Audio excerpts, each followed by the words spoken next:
derin çukurlar var. Yani hem işte bu yol çok kullanışlı bir yol. Evet.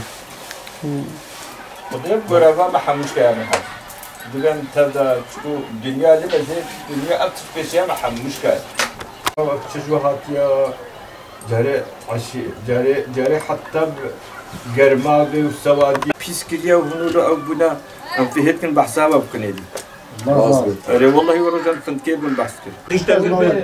وإذا حسيت فجأة كده جاب كشنا اللفات. أو قطع. يجي خل كشتيا.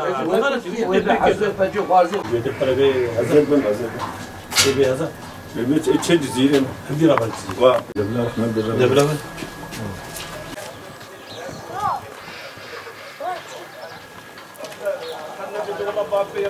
Parti çalışmalarımız için İdil'e bağlı Elcani köyümüzü ziyaret ettik.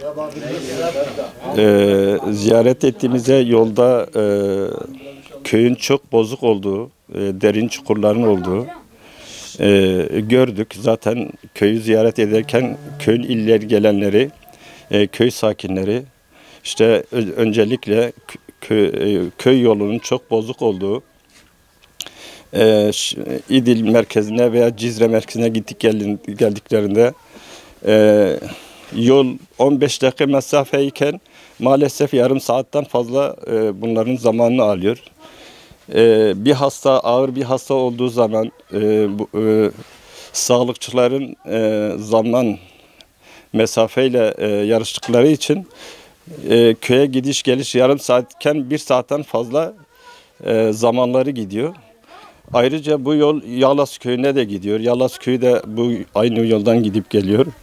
Yazın İdil merkez ve çevre köylerinden çok sayıda Dicle Nehri'ne piknik yapmak için vatandaş gidip geliyor. Aynı şekilde bu yolu kullanıyorlar. Onun için biz Hüdapar olarak yetkililere sesleniyoruz. Bu köy yolunun ivedilikle üzerinde durması ve bu önemli köylerin ihtiyaçlarının giderilmesi ve üzerinde durulmasını istiyoruz.